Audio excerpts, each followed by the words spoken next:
자, 한번 상상해 보세요. 여러분의 네트워크, 최전선, 그러니까 가장 신뢰하는 핵심 장비에 눈에 전혀 보이지 않는 유령 같은 게 숨어 있다면 어떨까요? 오늘은 바로 그 보이지 않는 위협, 커널 백도어를 찾아내는 이른바 탐정 기술을 한번 제대로 파헤쳐 보겠습니다. 모든 보안 시스템은 한 목소리로 이상 없습니다! 라고 외치고 있는데 사실은 그 심장부가 이미 적의 손에 넘어간 상태인 거죠. 와, 이거 정말 생각만 해도 등골이 오싹해지는 시나리오인데 이게 바로 오늘 우리가 맞닥뜨릴 수 있는 현실이라는 겁니다. 이건 그냥 평범한 악성 코드가 아니에요. 차원이 다릅니다. 시스템의 뇌와 심장, 바로 그 커널에 기생하는 커널 수준 백도어거든요.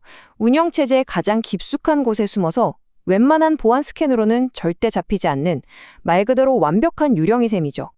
특히 F5 비가이피처럼 우리 네트워크의 현관문 역할을 하는 아주 중요한 장비가 감염되면 이건 뭐 치명타나 다름없습니다.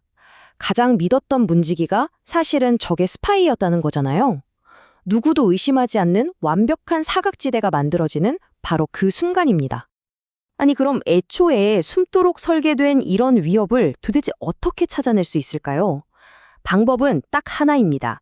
마치 양파 껍질을 벗기듯이 겉에서부터 중심으로 한 겹씩 끈질기게 파고드는 거죠. 자, 지금부터 그 첫 번째 껍질을 함께 벗겨보겠습니다. 첫 번째 껍질은 바로 발자국을 추적하는 겁니다. 언뜻 보면 아무 관련 없어 보이는 관리자의 행동과 네트워크의 아주 미세한 움직임, 이 두 개의 점을 하나의 선으로 연결하는 그런 작업이라고 보시면 됩니다. 실제 공격 시나리오를 한번 따라가 볼까요? CVE 2023-46747 취약점을 이용한 공격인데요. 범인은 먼저 유령 같은 관리자 계정을 하나 슬쩍 만듭니다. 그리고 그 유령 계정으로 시스템의 설계도나 마찬가지인 설정 파일을 훔쳐내죠. 바로 그 순간 장비에서 정체불명의 데이터가 외부로 줄줄 새어나가기 시작합니다. 이렇게 뚝뚝 떨어져 있던 세 개의 단서를 하나로 쭉 꿰는 순간 범인의 윤곽이 드러나는 거죠. 그래서 우리는 바로 이런 패텀에다가 탐지 경보라는 덫을 놓아야 합니다. 새 관리자 계정이 생성됐는데 바로 직후에 의심스러운 외부 접속이 보인다? 경보. 설정 파일이 유출되는데 그 뒤에 데이터 전송이 일어난다? 경보. 모두가 잠든 새벽에 누군가 관리자 권한으로 로그인해서 뭔가를 한다. 이건 뭐 두말할 필요 없이 조사가 필요하다는 명백한 신호입니다. 자, 첫 번째 껍질을 벗겨냈습니다. 이제 좀 더 깊은 두 번째 층으로 들어가 보죠. 이번엔 장비가 내뱉는 아주 작은 속삭임에 귀를 기울일 차례입니다. 다시 말해서 장비 스스로가 만들어내는 모든 네트워크 통신을 샅샅이 들여다보는 거예요. 바로 이 말이 핵심입니다. 아무리 깊숙이 숨은 스파이라도 결국에는 본부와 연락을 해야 하잖아요. 커널 백도어도 똑같습니다. 공격자의 지휘 통제 서버와 통신하려면 반드시 네트워크라는 길을 지나야 하고 그 길에는 발자국이 남을 수밖에 없거든요. 그 발자국을 포착하는 게 바로 우리의 임무죠. 393일. 이 숫자가 뭘 의미하는지 아시나요?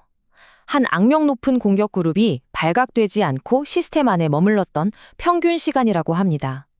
1년하고도 한 달이 넘는 시간 동안 우리 집 안방에 도둑이 같이 살고 있었던 거나 마찬가지예요. 만약 우리가 그들의 속삭임, 즉 네트워크 트래픽을 제대로 듣고 있었다면 이 끔찍한 동거는 훨씬 일찍 끝났을 겁니다. 가장 확실한 방법은 화이트리스트, 그러니까 허가된 통신 목록을 만드는 겁니다.